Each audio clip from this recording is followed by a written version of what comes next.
Good afternoon, everyone, and warm welcome to this session. We are honored to welcome Mr. Surya Prakash Mohapatra, a LinkedIn top voice and a thought leader in L&D space. Currently, the head of talent skilling at Wipro Enterprise Futuring, for a special session on powerful techniques to deal with external stimuli and impulses effectively. With over 25 years of leadership experience across top IT/ITS organizations like Wipro, HP, and Microland, Mr. Surya has been at the forefront of learning and development, leadership capability building, and talent management.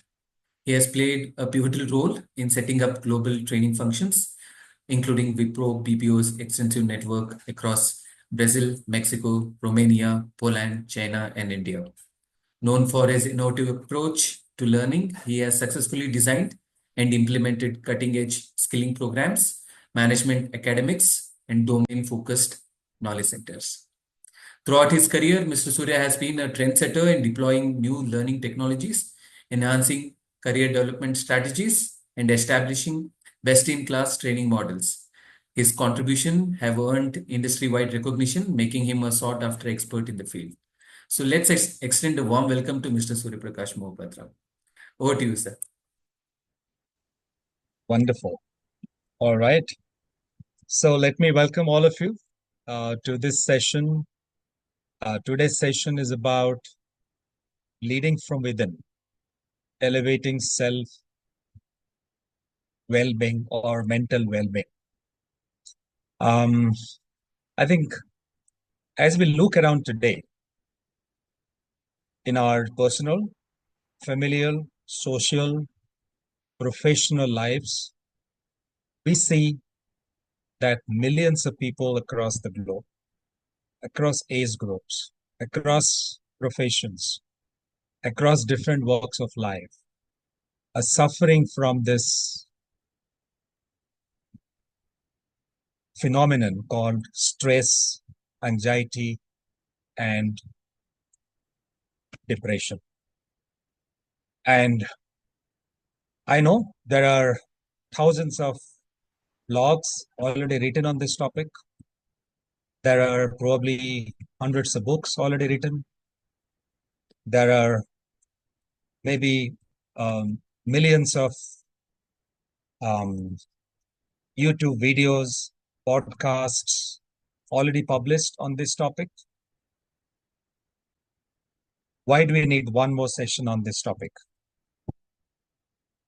We need probably one more session on this topic because in spite of all of this, I don't think this issue has died down. I don't think these conversations have ended. I don't think the humankind has found a solution to this problem. So we need to continue the dialogue. We need to continue to explore into this highly complex issues of stress, anxiety, and depression. We need to continue to dive deeper and find ways and means to deal with this matter. My personal observation so far has been all the discussions and dialogue have, to a great extent, attempted to look at the tree from an outside perspective. We have been looking at the branches, the stem, the leaves, the fruits and flowers. But I think we need to look at the roots. Unless we look at the roots, unless we strike at the roots, I don't know. I don't think we'll find a solution to this problem. This will continue to remain complex and create problems for us, for our families, for our near and dear ones, for the mankind at large. So I personally believe, with all my research in this space, my reading, my studies, my learning in this space, my interaction with my mentors, with my teachers, I have this conviction today that it's about leading from within. It's about achieving victory within us rather than trying to achieve victory outside. So, if you really need to elevate our mental well-being, is about our inner being, is about ourselves, is about going deeper inside us, understanding who we are, what is our constitution, what makes us what we are, what makes us confident, what makes us low on self-esteem, and how do we really lead from within and elevate ourselves. I think to me that's probably is the journey. So before we try and go a little deeper into that, let's first of all understand what is the fundamental desire of any human being. All human beings have two fundamental desires. Everyone, including myself and yourself and everybody else in this world, has two fundamental desires. We all want to exist. None of us wants to die. We want to exist. We want to live. We want to maintain our being. And we want to grow. Only existence is not enough. Because the man who is in coma in an ICU is also has an existence. But nobody wants that kind of existence. We want to live and we want to grow, right? So we want to grow in terms of our family, our knowledge, our wisdom, wealth, money, position, title, success. We want to achieve all of that and more of that. So existence and growth are two fundamental needs of any human being for that matter. In that context, if our primary desire is to exist and grow, anything that is a threat to our existence or anything that is a threat to our growth or expansion in life is something that we really get bothered about, right? So if we believe there is something, if we know that there could be a potential risk to our life, to our health, to our very existence, we could be bothered. That could create, some impact in our mind. Similarly, if we believe that anything could stop us from potentially growing, that could cause problems for us. If we believe that a particular job may not allow me to grow, a particular manager will not allow me to grow, a particular colleague or a situation or an event or a project or a program which could potentially hinder my growth, that could bother me. In simple layman's language, we can say anything that is a threat or a perceived threat to our existence and growth can potentially trigger stress, anxiety, and depression. This is, in a very simple language, we can understand. All of us have desires to exist and grow, and anything that could cause problems for our existence and growth could potentially lead to stress, anxiety, and depression. Sheikh, I see you have raised your hand. We will have a Q&A towards the end, and I will try and answer questions that you may have. No, it wasn't a hand raise. I just did thumbs up because I liked what you said. It was a thumbs up. Okay. Thank you so much, Sheikh. So we'll continue. So now let's try to go a little deeper and understand this more. So stress, depression are different states of mind triggered by, right? So external stimuli or external impulses are the ones that could cause disruption, resistance, and growth. They cause stress, anxiety, and depression. So now let's understand this a little. And my attempt is to explore deep inside ourselves rather than go out and look for solutions. So this session is not about techniques around mindfulness, the 333 technique, the various other techniques experts today talk about. This session is about leading from within. This session is about going inside us to understand who we are, what are the stimuli that we receive, and how do we deal with that. So each one of us is a combination of these three, right? You have your soul, you have a body, and you have your mind, right? Let's understand each one of them a little better. The body is a physical form, right? And soul is the vital force, is the life force. If the soul does not exist, the body has no existence either. So the body comes alive because of the soul. It's like an electric wire. When we pass current, electricity through that wire, we call it a live wire because the wire comes alive, right? So the electric current which is flowing through the wire is like the life force. It's like the soul which is in motion in the physical body, which is the wire. So our body is our gross form, and our soul brings it into motion. If there is no soul, our body, is essentially dead. Now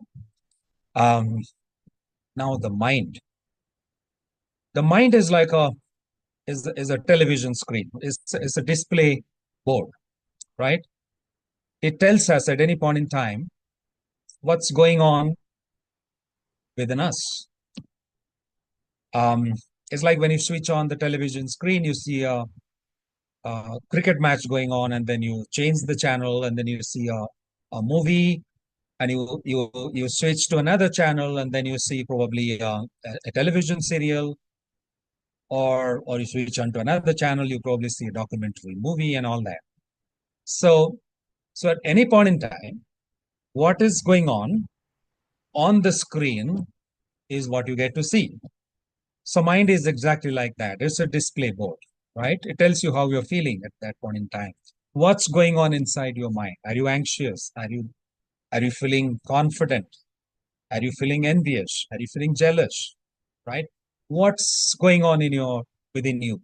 What's your state of mind? Your mind tells you. Mind is like a display board, right? But this is at a very high level.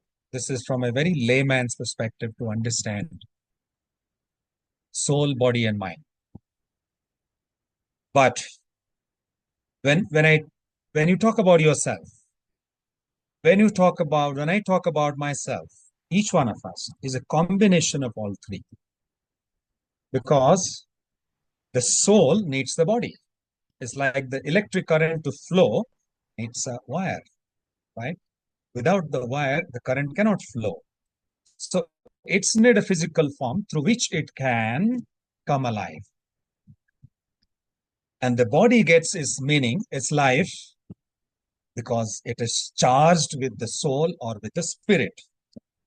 And then the mind, which reflects everything what is going on inside us. Now we'll go a little deeper. In this context of all of this, how do you look at life? If you look at life as a distance that we cover from our birth to our death. So basically, it's a distance that we cover through our life journey, right?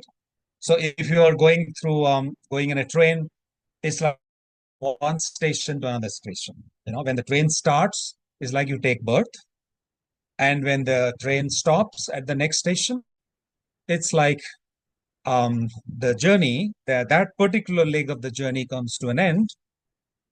Maybe one more journey begins again, but that is a death for,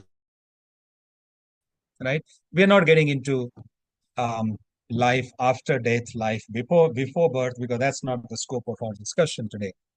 But essentially, understand life again in layman's language, it's a journey from birth to death, right? So if life is a journey, then we all are travelers, isn't it? Each one of us is a traveler. We are on a journey. We're traveling. Our journey has already started. We don't exactly remember when the journey started.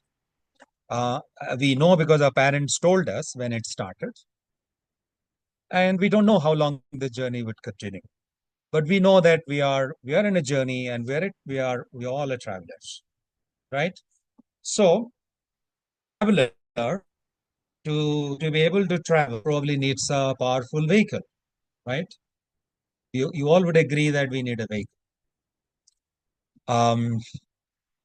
And the vehicle today, the most sophisticated vehicles have got very powerful computers, right? Which essentially runs the vehicle. And you also need when an aircraft is flying, it also has powerful sensors because it has to sense the weather conditions, whether there's going to be rain, whether there's going to be a storm, or there's going to be a different weather condition, or you need to get into a space where you should not get in, or unwanted getting into your space or your territory. So you need the sense your environment, pulses from your environment, like whether the impulses could be a storm, it could be tailwind, it could be headwind, it could be range, all these pulses and stimuli from the environment.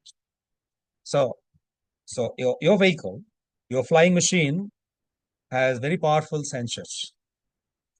And as a traveler, as a operator of your machine or a vehicle, you also need a lot of tools. And then your powerful vehicle has plenty of tools which will help you, run the vehicle very, very efficiently and effectively and navigate through all, challenges, the terrains and the difficult, the mountain ranges and all of that.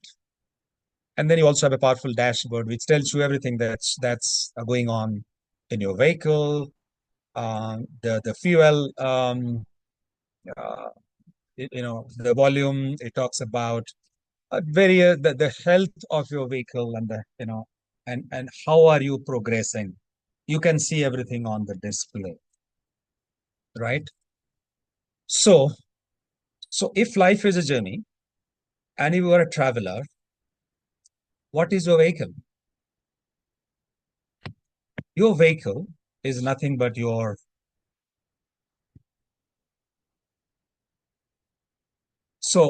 your vehicle is nothing but your body. And you as a traveler, you are nothing but your soul. Understand that you are your soul. You are the driver. You are the traveler who is traveling. Your body is your vehicle, which is taking you forward. And your vehicle has a supercomputer, that is your brain. And you've got powerful sensors. These are nothing but your sense organs. And you've got powerful tools. These are your values, your intelligence, your self-confidence, your conscience, your attitude, your traits. These are your tools, your skills. And what's the dashboard? The dashboard is your mind, which tells you how you're feeling, what is your state of mind, what emotions you are experiencing. Are you feeling confident? Are you feeling stressed? Are you feeling surprised? Are you in a state of shock, anger, jealousy, happiness, excitement? That dashboard tells you how you feel. So this is the powerful vehicle, and you are the soul, the traveler of the vehicle, right? So now you will, in a while, you will understand why we're talking about all this in the context of stress, anxiety, depression, the topic that we have picked up. Right? Now, we talked about the stimuli from the environment, various impulses. We said this could potentially cause stress, right? But let's understand what happens when we receive a stimuli. But before that, all of us must understand and realize that our entire life, all our life, every moment, we receive stimulus from our environment and we respond to that stimulus. Every sometimes consciously, sometimes unconsciously. Is a mosquito bite stimulus from your environment? That's an impulse that you get. You feel pain in your body. Your hand unconsciously goes away to drive the mosquito away. Your hand goes to drive the mosquito away. So there is a stimulus, a mosquito bite. There is a response and driving the mosquito away. That's just an example. Every moment, stimulus and we respond. We feel hot, we stand up. Few minutes ago before the session, I was feeling hot. I stood up.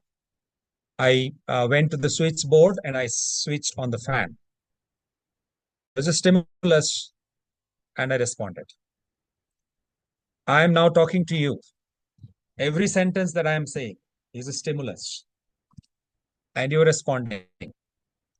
In your mind, you are agreeing, disagreeing, you are rejecting, you are approving, you are acknowledging, you are responding to every single thing that I am saying. Maybe you're responding with your inattention, sometimes with your attention. Even inattention is also a response because you choose to respond it that way. So every moment we experience, we receive stimulus from the environment, and every moment we respond.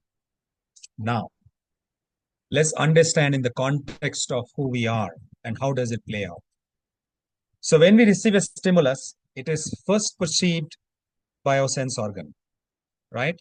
If a mosquito bites, we experience it through our skin, which is also a sense organ, right?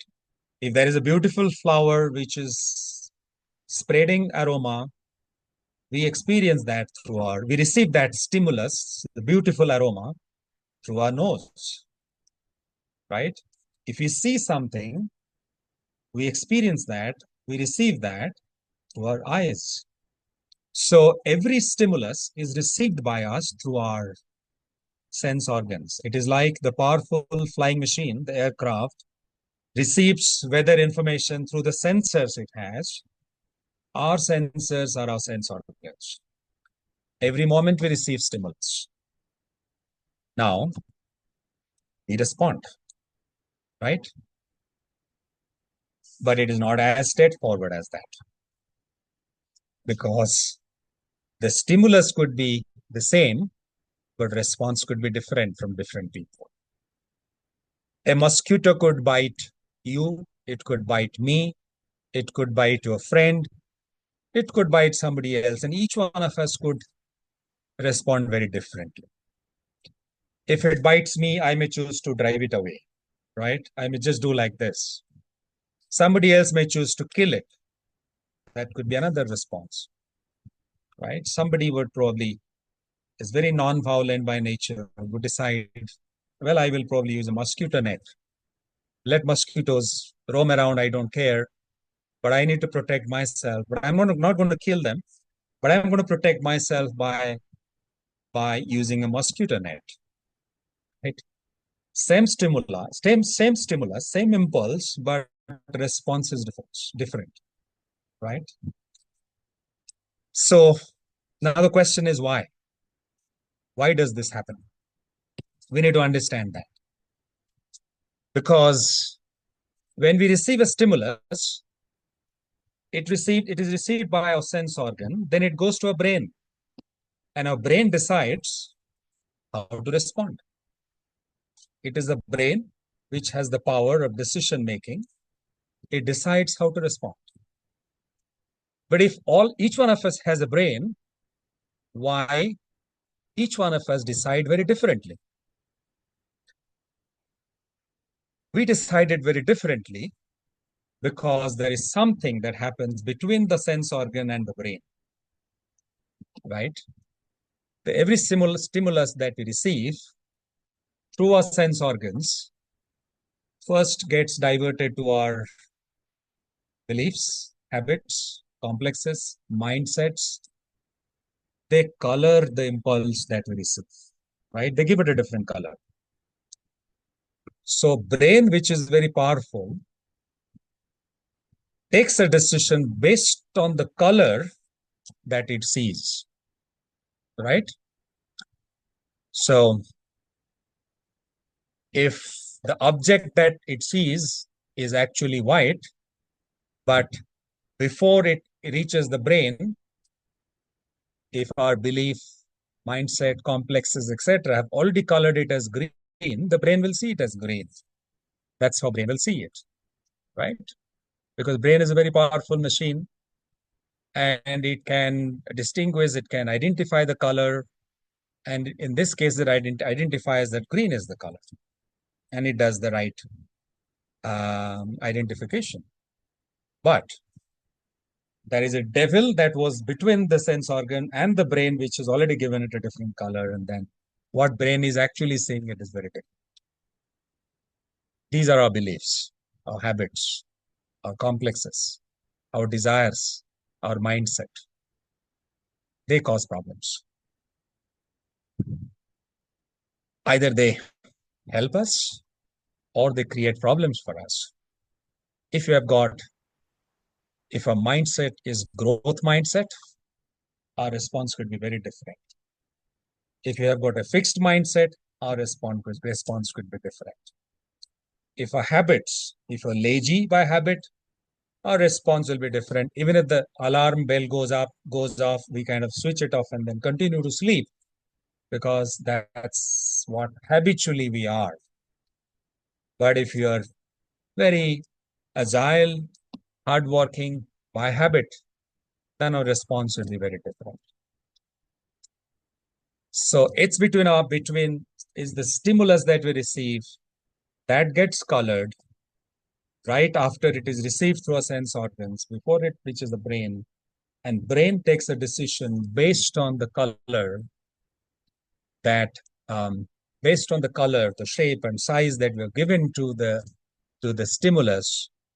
And if it actually sees a distorted impulse or stimulus, the decision making also gets distorted.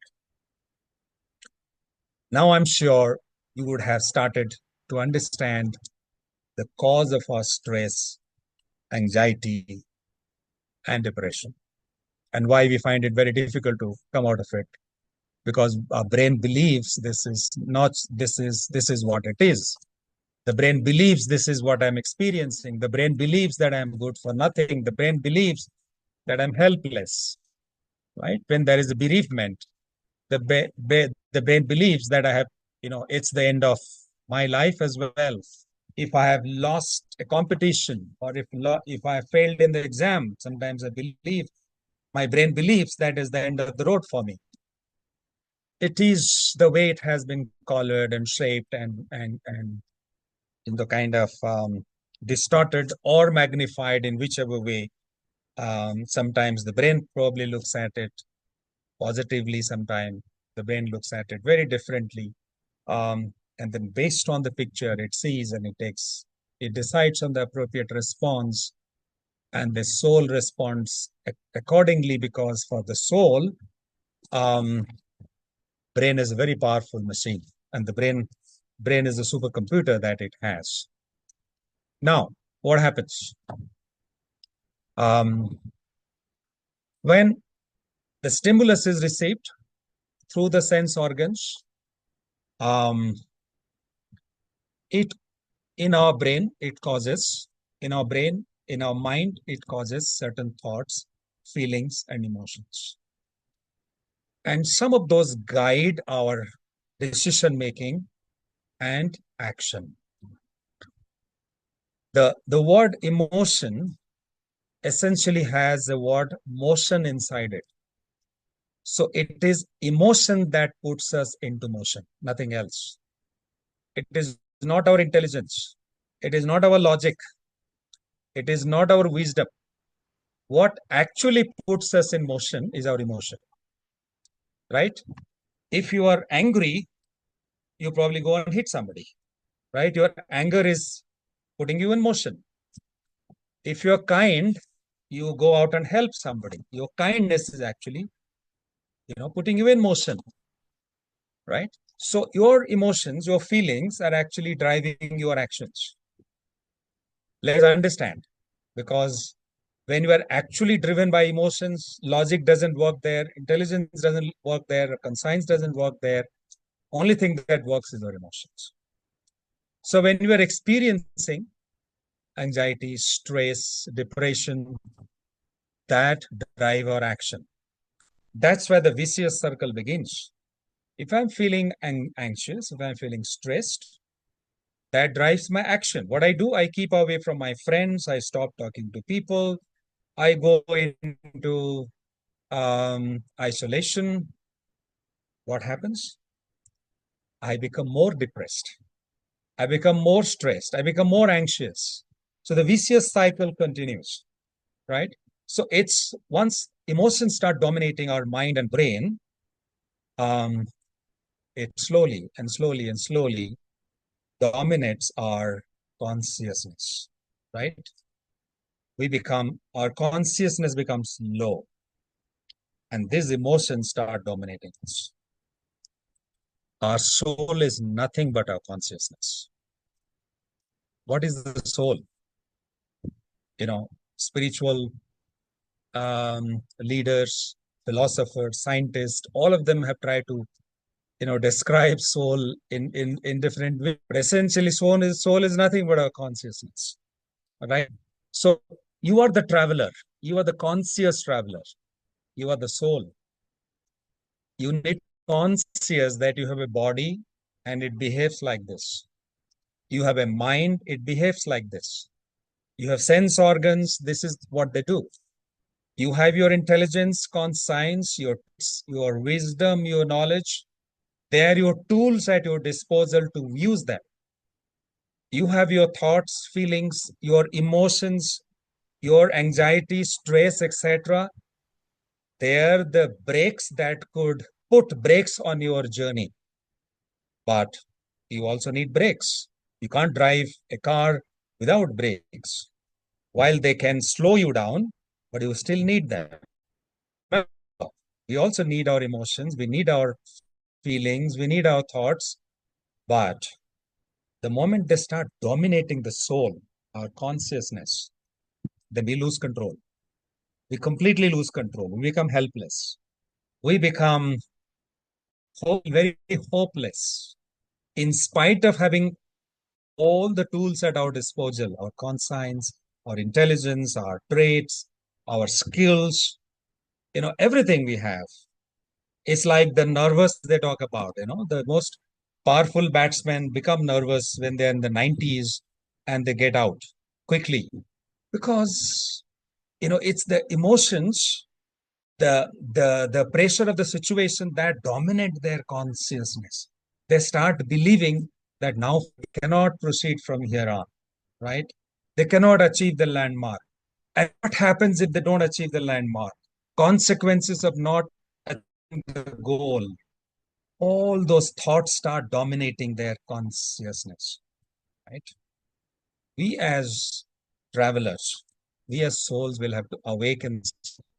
The moment you awaken that consciousness, we know that these are the tools at our disposal. This is the body. This is how he behaves. This is how I need to keep my body fit. This is my brain. This is how I need to make it agile and active. These are my sense organs. This is how I can make them more sensitive and powerful. These are my tools. I must use them at all times, both at good and bad times. When I'm feeling low and when I'm feeling confident. This is the mind, which is nothing but a display of what's going on inside me. So I think that's where the most important aspect of getting into taking charge of yourself and saying, hey, I will not let any of this take charge. I will now have to elevate myself to take charge. So now, my spiritual guide is Sri Thakur Anukul Chandra. I just want to share a quick anecdote from one of his days when he was in flesh and blood. One of his disciples came to him once and told him that Guruji, I'm in deep stress. I'm in depression. I'm having severe anxiety problems. Please help me deal with these problems. Guruji replied. Guruji said something very simple yet very profound. He said, look, I'm sitting on a bench. Can I lift this bench sitting on it? If I continue to sit on the bench, I cannot lift the bench. The bench, then I have to separate myself from the bench, stand up, maybe at an elevated place, at a higher plane, and then bend and lift the bench. As long as I continue to sit on the bench, I cannot lift it. He then continued to say, said, look, if you attach yourself with your mind, you cannot elevate your mind. Like you cannot elevate the bench if you attach yourself to the bench. You have to separate yourself from the bench. Now, if you have to elevate your mind, you have to separate yourself from your mind. Be a witness to your mind. Separate yourself from your mind. Look at your mind as a witness and see what's going on in your mind. What's going on? Why is it going on? What is the reflection that I am seeing? What is the cause? What caused this state of mind? What is the consequence? What is the remedy?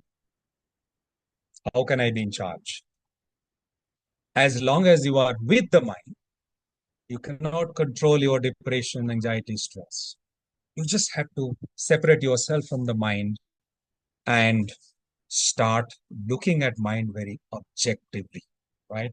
You have to imagine that you and your mind are two separate entities, and you are, because you are the soul, and body and mind are two powerful tools at your disposal, right? The soul is supposed to drive the body and the brain and the mind and the brain. It's not the other way around. The problem is when the mind and body start controlling the soul, right? And then the soul loses its consciousness. All we need to do is elevate our consciousness. If you have to elevate our consciousness, we cannot stay attached to our mind and then try to elevate it. We just have to separate ourselves from our mind.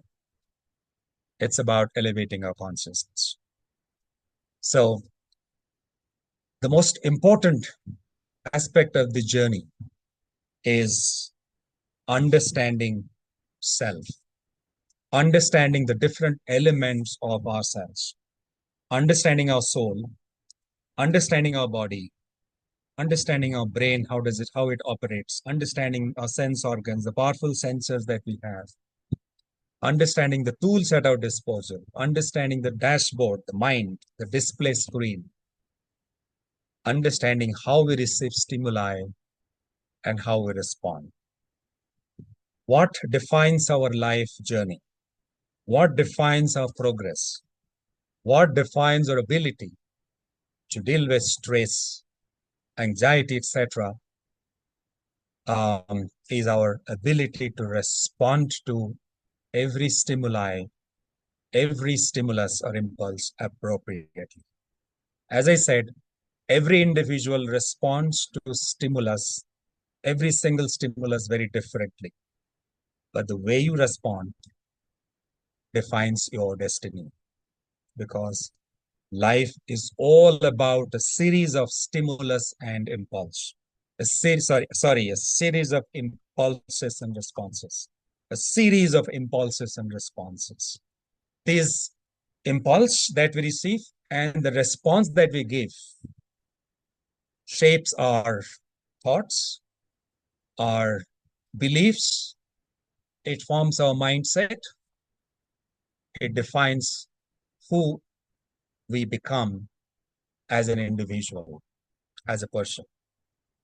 So, ladies and gentlemen, it's all about stepping back, looking at ourselves holistically, looking at our body, brain, our powerful sense organs, how sensitive they are, looking at the tools at our disposal, looking at our mind, understanding, diving deeper into habits, our complexes, our mindset, and separating ourselves at the time of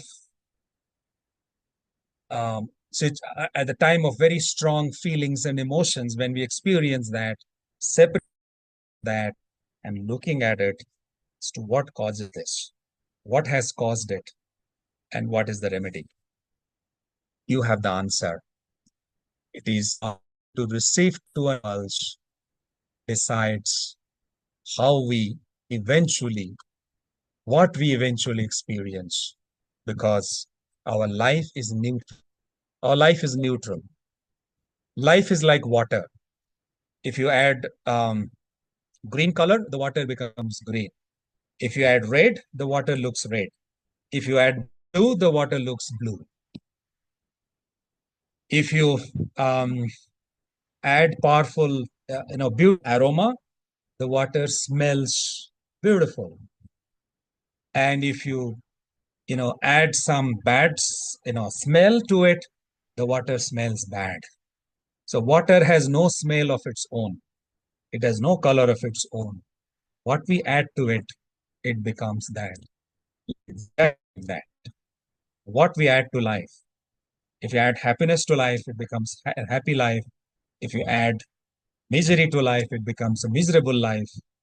Because if you go to 5 different people and ask each one of them what is life, each one of them will give you a different answer, because each one of them has given a different color to their life. It's time that we step out, look at life objectively, and step back and then fight. That is the first step towards elevating our consciousness. What I attempted to do was to give a very, very broad overview of the whole concept I wanted to present, but it's a very deep and very profound and very, very complex and very is a large topic, right? We need to probably talk on this for 2 days or even more than that. We'll still not be able to go in depth. That's the profoundness of this topic. But I wanted to kind of trigger the thought process in you. Just want to ignite the thought process, ignite your mind, because that's where the journey begins. You don't need any external help, because it's all from within. It's about self-awareness. Of course, you can find a guru, a mentor, teacher who can guide you, but you have to take the path yourself and elevate your consciousness. So with this note, I will stop here. For any questions that you may have, I'll be happy to try and answer them. In the meanwhile, I will share that test, a small quick test which participants can take. So, hello everyone. So I've shared in the chat. So there's a small test, you can take it. Um, as we, in the meanwhile, if anybody has any questions, so they can ask. So it is a simple small test. So there's a link So in the it's so Patil has shared the link. It's a small test. You can take the test. This will tell you what is your current stress level. If you have any, you know, stress level at all, do have because we live in very complex worlds today. This will give you, you know, what you are experiencing today. Do take the test as we continue this Q&A session. You have two options. You can put your question in the chat window, or you can unmute and ask your question. Either way, it's fine. But now the floor is open for questions. I think Shika has raised hand. So if you have any question, Shika, you could ask. Yes, Shikhai, please go ahead. Yeah, I have couple of questions. First one Yes. is mind same as brain or it is different? It's not the same as brain. Mind is, as I said, is a display board, right? All the time, our mind is alive. It's is active. You know, we are talking, speaking, listening. You know, something or other is going on in our mind. It reflects our thoughts. It reflects our emotions. It displays what is the state of our feelings, emotions, thoughts, etc. What's going on mentally. Brain is again very complex. You know, brain is like a computer. It's a powerful processor which processes information, receives all the stimuli and impulses from the environment through the sense organs. It processes them. It takes decisions. It gives instructions to our body to take appropriate action, and so on. So it's a computer at work, right? But mind is a display board. It's just telling us what's going on inside us. Okay, thank you. And the next question is, you said whenever we feel a negative emotion, we should step back, right? But how to step back is the question. Yes. Um, for that, definitely we need an exclusive session on that. That's a pretty profound topic. The best way to step back is the first step is to develop your self-awareness, right? First of all, we need to understand and have the conviction that your mind and your body and yourself are separate entities, and all of you coming together might be forming who you are. But if you look at yourself, your soul, or the spirit and the body and mind, they're separate. So they're already separate, but we do not realize that, and we believe that it's what's going on in my mind, what's going on in my body is what I am. So how do you really separate ourselves? See, when you're flying in an aircraft and when you look down, it's very difficult to distinguish between mountains, buildings, ponds. You know, everything look the same, and it's very difficult to say which is taller, which is shorter, which is big, which is small, because they all look very similar and they seem to be at the same plane. It happens that way because you are at a very, very higher plane. Similarly, when you take your consciousness to a very higher plane, and when you look down, whether somebody is appreciating you, somebody is reprimanding you, somebody is respecting you, somebody is disrespecting you, that really doesn't bother you much because you are already at a higher plane, right? You do not distinguish between these things too much. I'm not saying that you do not acknowledge appreciation or disregard insult. I'm not saying that. You need to probably know, but that should not affect you. That should not affect you. That should not affect who you are. If it affects you, then your consciousness goes down, right? And if you are not conscious, you will not be able to take appropriate, judicious decisions, because it is your consciousness that helps you take the right decisions. So it's always important to elevate your consciousness and keep it at a higher plane. So there's a very interesting story I remember. A man came to Lord Buddha and then and for whatever reasons he started shouting at Buddha. He scolded him, right? And Buddha was calm and composed. He did not say anything. After shouting and scolding, reprimanding Buddha for some time, the man then became quiet because he was tired. Then Buddha asked him. He said, suppose you bring a gift to me, and I do not accept that gift. What happens? The man said, well, if you don't accept the gift stays with me. That is mine. If you don't take it, that remains with me, right? I take it back. So Lord Buddha said, look, all the reprimand, all the scolding that you gave me just now, I'm not accepting any of this. What happens to them now? The man said, oh, okay. So all of these have come back to me now, right? Great example of very higher level of consciousness, like what Lord Buddha demonstrated. Yes, beautiful example that very well answers the question. Yes. I think it's just being aware of what's happening around us. And then sometimes it is because of the nature of our brain. We know about this amygdala hijack that we have been reading about. It is emotions that actually kind of hijacks your brain quickly, right?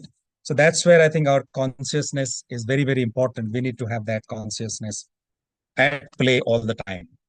The moment we lose grip on that, we become slave to everything, to our thoughts, emotions, feelings, mostly negative ones, very, very quickly. Okay, thank you, sir. And last question. You said the way we respond to an external stimuli, that depends on our habits, right? Yeah. So how are these habits formed? That's the question. Yeah. There's a philosopher who said you call it habit because you want to have it. So we know about that mechanism which says you get a cue, and then if it is rewarding, then that kind of brings you back to the moment you have the same cue or the same trigger again, you look for the same reward, and then eventually you are enslaved by that habit. So habits are formed unconsciously, consciously, mostly unconsciously, from our childhood. What we see our parents doing, how our parents groom us, all these are powerful grounds where habits get formed, right?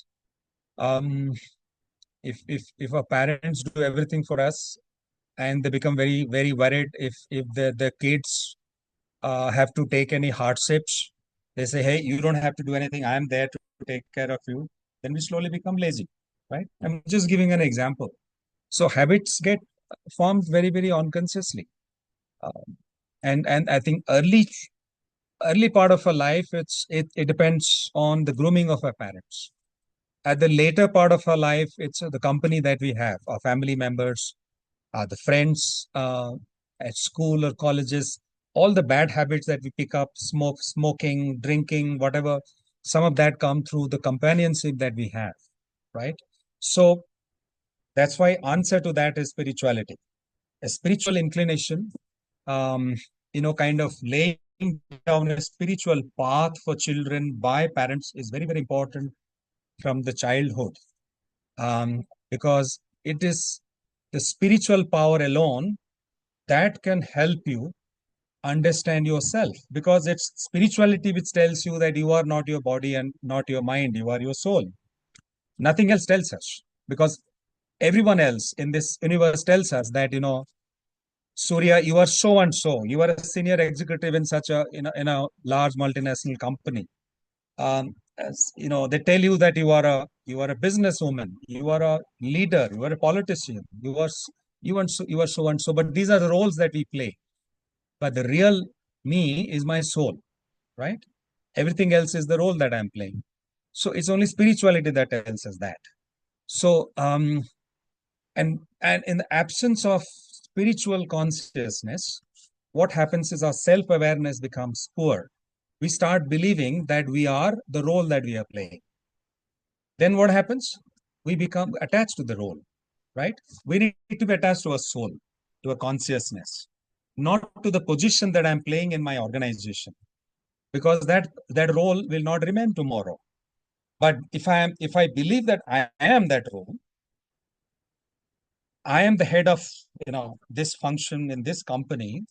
The moment that position goes away, I feel a very strong sense of depression and stress, because there's a sense of loss that I feel, right? And that's the primary cause of anxiety and stress. It is the sense of loss is the primary cause of anxiety and stress. It could be a real loss, it could be a perceived loss, but that is the primary cause of anxiety. But if you are self-conscious and you realize that you are your soul, then, having possessions in your life and not having them really doesn't bother them, because you believe that you are a traveler, right? And you have powerful tools at your disposal to navigate through the journey. And whatever happens along the way, you get a position, get a role, you play the role of a father, mother, wife, husband, whatever, you just play that role and you are not attached to anything else. Very powerful, profound, in-depth, but the real source of strength comes from there, nothing else.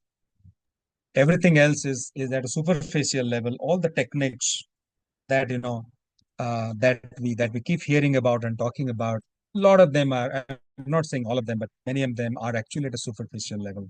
It really do not go to the roots. That's where the problem.